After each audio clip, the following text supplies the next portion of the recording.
5 days. That is what stands between the sheriff leading the investigation into Nancy Guthrie's disappearance and the possibility of being removed from the office that gives him authority over that investigation. 5 days, a deadline set by the Pima County Board of Supervisors that falls on April 21st, 2026. A deadline that carries the weight of a territorial-era Arizona law giving the board explicit authority to vacate the office of a county officer who fails to comply. And a deadline being watched by every person who has followed this case since February 1st. Because what happens on April 21st does not just determine the fate of one sheriff. It determines the institutional fate of the investigation into what happened to Nancy Guthrie. Before any analysis of legal mechanisms, depositions, disciplinary records, or votes of no confidence. There is a woman at the center of this story who must remain at the center of it regardless of how institutional the analysis becomes. Nancy Guthrie, 84 years old, missing for 75 days. Her pacemaker went dark at 2:28 in the morning on February 1st. Her blood was on the front porch. Her medication is still on the counter inside her home in the Catalina Foothills neighborhood north of Tucson.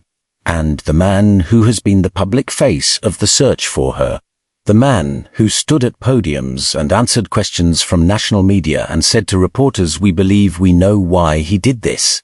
That man has 5 days to tell the truth under oath about his own past, or face removal from the job he has held for the last 5 years while Nancy Guthrie has been waiting to be found. If you have followed this series from the beginning, you know exactly why this matters beyond the politics of a single county in Arizona. The investigation that produced no arrest in 75 days is led by a department whose own deputies voted 241 to 0 for no confidence in their sheriff, 0 votes of confidence. Not 2, not 5, not a minority who still believed in him. 0. The investigation, whose primary forensic evidence is too complex for current technology to process, is being led by a man whose deputies, union president said, should never have been hired. The investigation into the kidnapping of a woman whose daughter wakes up every night in the middle of the night imagining her mother's terror is being led by a man who told a Board of Supervisors member that his 42-year career in Pima County seems to be based on fraud. That last phrase did not come from a political opponent. It came from Supervisor Matt Hines, a member of the body that now holds the legal authority to remove Nanos from office in 5 days. That is the full context this video is here to examine, not the politics. The documented record. And the documented record of who Chris Nanos is, what he has said under oath, and what 5 days from now could mean for the investigation into what happened to Nancy Guthrie. If you want to follow this investigation with the depth and precision that this moment requires, subscribe and turn on notifications right now. This channel has tracked every evidence thread in this case, from Google's backend servers to the Bitcoin blockchain to the Byte flashlight. Today, we track the institutional thread that has run beneath all of them since the first week of February. Leave a comment before we continue. Do you believe the Board of Supervisors will actually remove Sheriff Nanos if his response on April 21st is inadequate? And what does 0 confidence votes from your own deputies mean for a man who has been the public face of the search for a missing 84-year-old woman for 75 days? Tell Emma below. Let's start with who Chris Nanos actually is, because understanding the April 21st deadline requires understanding the full scope of what the Board of Supervisors is asking him to answer for. The record that has emerged over the last 6 weeks is more extensive than any single press conference or social media post has captured in full, and assembling it completely is what this video is here to do.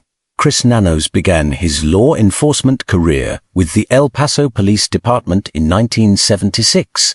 He was 22 years old. By all accounts of those early years, he was considered a promising officer. He won an Officer of the Year award. he received positive write-ups in local newspapers. But between 1977 and 1982, something else was accumulating on his internal affairs record. 26 separate allegations over 5 years. Suspensions and leave without pay totaling 37 days. The allegations included excessive force, a shot fired, off-duty gambling, tardiness, failure to report for duty, insubordination, dereliction of duty, making threats and unauthorized use of a police siren. 8 documented suspensions across that period. The most severe, a 15-day suspension in March of 1982, was for excessive force. The Arizona Republic, which broke this story in detailed investigative reporting in March 2026, obtained an internal affairs history card from the El Paso Police Department that documents each of these incidents with dates, allegations, and dispositions. The Hollywood Reporter independently reviewed and reported on the same records. The documents include a specific entry describing an incident in which Nanos allegedly struck a handcuffed suspect with a flashlight. Supervisor Hines confirmed publicly that this flashlight incident was what led to the 15-day suspension, the longest single punishment in the documented record. The records are not anonymous allegations.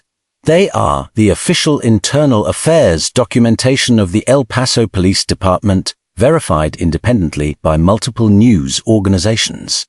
On July 21, 1982, Chris Nanos submitted a resignation in lieu of termination from the El Paso Police Department. That is the official record. He did not complete his service. He resigned to avoid being fired. 2 years before the date that appeared on his publicly posted resume as the Pima County Sheriff until March of this year, when the Arizona Republic's reporting forced a correction. His resume had stated he worked at the El Paso Police Department until 1984. The corrected version now shows 1982. The department characterized the discrepancy as administrative and clerical errors not intended to mislead. Nanos' initial response to the Republic's questions before the story was published was to dismiss the inquiry and say, "You sure you don't want to go back to my high school and ask why I got swats from the principal?" That response is the public record. So is the fact that his resume was corrected only after the story ran nationally. So is the fact that the corrections came after 7 years of Nanos serving as Pima County Sheriff, during which anyone reviewing his publicly posted professional history would have seen the incorrect date. But the resume discrepancy, as significant as it is not the most serious allegation against Nanos. The most serious allegation involves what he said under oath, and it is sourced from a document that is now part of the public record of the Pima County Board of Supervisors agenda. On December 11th, 2025, Chris Nanos gave a sworn deposition in a legal proceeding unrelated to his own employment. During that deposition, an attorney asked him standard background questions. He was asked whether he had ever received discipline as a law enforcement officer. He said yes. He was then asked to describe the nature of that discipline. He said primarily it would have been like being not a very good driver. He said he had a lot of car accidents and received letters and documented verbals. And then the attorney asked him directly, "Did you ever receive a discipline that rose to the level of a suspension?" His answer, under oath, was no. That answer is documented in the deposition transcript. Supervisor Hines has distributed the relevant pages publicly. The El Paso Police Department records show 8 suspensions between 1979 and 1982, totaling 37 days of work time lost. The records list specific dates, specific allegations, and specific dispositions, including the word suspended followed by the number of days for each incident. Nanos said under oath he had never been suspended. The records contradict that sworn statement on 8 separate occasions. The Pima County Board of Supervisors has referred what it characterizes as a perjury issue to the Arizona attorney. General and has pushed the Attorney General to pursue a perjury charge with the Department of Justice. As of today, no charge has been filed, but the referral is public record and the deposition transcript is publicly available for anyone to review. The question of whether Nanos committed perjury will ultimately be decided by legal proceedings that have not yet concluded. What is not a question is that his sworn answer and the documented record directly contradict each other on 8 specific, dated, documented incidents, and that the Board of Supervisors considers that contradiction serious enough to route it to the Attorney General and to the Department of Justice. Nanos' explanation, when the contradiction was raised publicly, was that he interpreted the deposition question as referring only to his time with the Pima County Sheriff's Department, where he began as a corrections officer in 1984. Not to his earlier work in El Paso. The text of the question contains no such geographic or temporal limitation. Whether that interpretation constitutes a plausible defense or an insufficient rationalization is a legal question for proceedings that have not yet concluded. What is plainly visible in the documented record is the gap between what he said under oath and what El Paso's internal affairs documentation shows. Times. Before we move to the vote of no confidence, stop and hold this moment for 1 second. Because while we have been examining the documented record of a sheriff and the legal mechanisms being invoked to hold him accountable, Nancy Guthrie has been missing for 75 days. Her family does not know where she is. Savannah Guthrie said publicly that she wakes up every night in the middle of the night, in the darkness, imagining her mother's terror.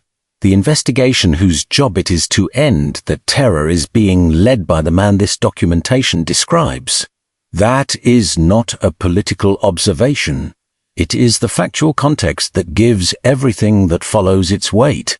Now let us examine the vote of no confidence, because it is the element most directly relevant to the Nancy Guthrie investigation and the element that has received the least analytical attention relative to its significance. The Pima County Deputies organization represents more than 300 deputies in the Pima County Sheriff's Department. These are the investigators, the crime scene processors, the interview conductors, the people who carry the actual operational weight of every case the department handles. On March 24, 2026, the union conducted an internal vote. 241 members voted for the no confidence and resign option. 65 members abstained. Not one single member of the union voted for confidence and continue. 0, not a single person who works under. Nanos chose to express confidence in his leadership when given the opportunity to do so anonymously. Sergeant Aaron Cross, the union's president, said publicly after the vote that this is the second time Nanos has faced a no-confidence vote. The first was in early 2024, when nearly 98% of the organization's members had no confidence in his leadership. Cross said, based on the Arizona Republic's reporting, that Nanos should never have been hired. Cross also disclosed that this was the second no-confidence vote in 2 years, a pattern of institutional rejection from his own workforce that is without precedent in this county's recent history. The union's formal statement after the vote described the situation as a resounding rejection of Nanos' leadership and called it an untenable situation for both deputies and the community, citing documented patterns of early career disciplinary issues, mismanagement, retaliation, and declining morale. The word retaliation in that union statement is not rhetorical. It refers to documented actions. Sergeant Cross himself, the union president, was placed on administrative leave by Nanos in the final weeks of the 2024 election campaign, in which Nanos won re-election by a narrow margin against challenger Lieutenant Heather LePan. Cross was a union leader who had organized opposition to Nanos. He was removed from duties days before voters went to the polls. LePan subsequently filed a $2 million notice of claim against the department, the first step before a potential lawsuit, alleging that Nanos took unwarranted disciplinary actions against her and abused department policies for the specific purpose of influencing the election outcome. The Pima County Board of Supervisors is now specifically asking Nanos to explain the impartiality and consistency of those disciplinary actions. The 0 votes of confidence matters for the Nancy Guthrie investigation for a reason that goes beyond the symbolic weight of the number. A department where the sheriff has 0 votes of confidence from his own deputies is a department experiencing the specific operational dysfunction that investigators in long-running complex cases cannot afford. Trust between rank-and-file investigators and department leadership is not a soft management concept. It is a structural requirement for information to flow correctly through a complex investigation. When investigators do not trust their leadership, they share less. They document differently. They route information in ways that protect themselves rather than optimize the investigation. Former FBI agent Jennifer Coffindaffer put it plainly when she said publicly that the scrutiny around Nanos is a huge distraction from the case. She said the preparation of responses to the Board of Supervisors will take significant time from the sheriff and his staffers at precisely the moment when a 75-day-old kidnapping investigation should be at its most operationally intensive phase. Now, let us examine the specific legal mechanism behind the April 21st deadline, because it is not a political threat. It is the invocation of Arizona Revised Statute 11253, Section A, which empowers county boards of supervisors to demand information from county officers regarding the duties of their office. Supervisor Hines was explicit about consequences. He said, "I believe that this board would be well within our legal rights to vacate that office and remove him if he doesn't comply with the statute." He also said that even if Nanos provides a response, the board can still pursue a resolution of lack of confidence if they are dissatisfied with the answers. That means compliance alone does not guarantee security. The content of the response matters, and the board has made clear it expects what Hines characterized as a substantive response to questions it has been building toward for weeks.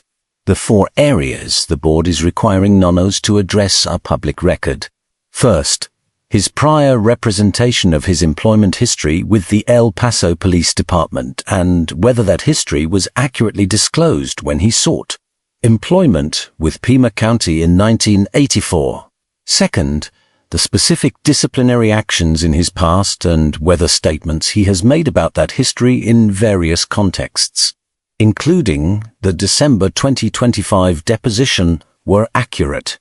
Third, how his office operates with specific reference to the impartiality of disciplinary actions involving Cross, LePan, and other employees in political or protected activities. Fourth, the department's coordination with federal immigration authorities since 2021, including questions about whether deputies have engaged in practices that may have violated the civil rights of individuals in their custody. Each of these 4 areas, if the board finds the response inadequate, represents a potential basis for a resolution of lack of confidence that opens the legal pathway toward removal. Together they represent the most comprehensive institutional accountability demand made against an active county sheriff in Arizona's recent memory. There is a dimension of the El Paso records that has not received the analytical attention it deserves in the broader coverage. One of the documented disciplinary incidents involves an allegation that Nanos struck a handcuffed person with a flashlight. The Arizona Republic reported this. Supervisor Hines confirmed it was the basis for the 15-day suspension. A law enforcement officer suspended for striking a handcuffed person with a flashlight in 1982 is now the sheriff. leading the investigation into the disappearance of an 84-year-old woman. The man seen on her doorbell camera footage on the night she disappeared had a flashlight in his mouth. The investigation's leading forensic expert has publicly identified that flashlight as the most likely source of the suspect's DNA. That juxtaposition is not an accusation of any kind. It is a documented coincidence between two factual records separated by 44 years. But it is the kind of detail that gives texture to the broader question this video is asking, which is whether the man leading this investigation has been honest about who he is throughout the entire span of his career in Pima County, and what the answer to that question means for an investigation that has produced no arrest in 75 days. Nanos himself has said the case is far from cold. In a recent interview with News for Tucson's Monica Garcia, he said this case is by far from being cold. We have a lot of work ahead of us. He said it is going to take some time. He acknowledged that investigators are working through more than 30,000 tips and that significant evidence continues to be analyzed. That statement is the most operationally optimistic public assessment Nanos has made about the investigation in weeks. It came in the same period when he is preparing to respond to the Board of Supervisors under threat of removal. The contrast between his characterization of an active and progressing investigation and the institutional reality surrounding his leadership is the fundamental tension at the heart of what April 21st is about. Former Surgeon General and former Pima County Sheriff Dr. Richard Carmona, one of the most credentialed voices commenting on this investigation since its early weeks, told News Nation's Brian Entin in late March that Nanos made a fundamental error by personally announcing the reopening of the crime scene at Nancy Guthrie's home. Carmona described the scene as corrupted. He specifically identified the decision to announce publicly that the family could return to the property as an act that compromised forensic integrity at a scene that had not been fully processed. That criticism came not from a political opponent, but from a man who held the same sheriff's position before being appointed Surgeon General of the United States under President George W. Bush. There is one more institutional layer that has not received adequate coverage. Beyond the Board of Supervisors deadline, beyond the perjury referral to the Attorney General, beyond the recall petition that requires more than 122,000 signatures by July 10th to put a recall vote before voters, there is the question of what happens to the actual investigation if Nanos is removed from office. Under Arizona law, if a county officer is removed, the Board of Supervisors has authority to appoint a replacement. That appointment process takes time. In the interim, there would be a leadership gap at the top of the department that leads the Nancy Guthrie case. The FBI's involvement provides investigative continuity at the federal level, because federal authority does not depend on county leadership. But the Pima County Sheriff's Department is the lead agency on the ground in Tucson. The management of local investigative resources, the coordination with the FBI, the handling of tips, the chain of custody for physical evidence, the public communication strategy, all of that flows through the sheriff's office. A leadership transition at this moment, in the 75th day of an active kidnapping investigation with no arrest and no named suspect, introduces operational uncertainty that this analysis cannot minimize. The man who called himself not a very good driver when asked under oath about discipline he received as a law enforcement officer is the same man who said we believe we know why he did this about the disappearance of Nancy Guthrie. The man whose own deputies cast 0 votes of confidence in his leadership is the man who told a reporter this case is by far from being cold. The man who corrected his resume only after investigative journalism forced the issue is the man whose department has told the public that the investigation is progressing. None of those contradictions prove that the investigation is failing. What they prove is that the institutional foundation of the investigation has been under systematic pressure for 6 weeks. At the same time, the case itself has produced no arrest in 75 days. What happens on April 21st matters for this specific reason. The investigation has multiple active evidence threads, including the DNA mixture, the Google footage recovery, the Bitcoin blockchain trace, and the 30,000 tips still being processed.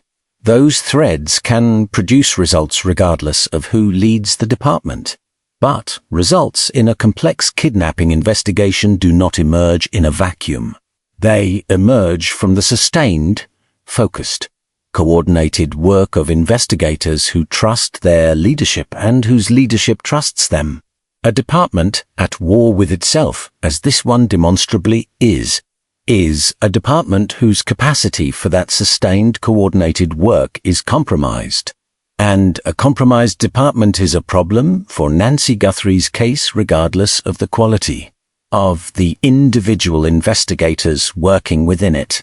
Nancy Guthrie deserves an investigation whose leadership is not simultaneously defending itself against a perjury referral, a recall petition, a $2 million notice of claim, 0 confidence votes from its own deputies, and a Board of Supervisors deadline that ends in removal if the response is inadequate.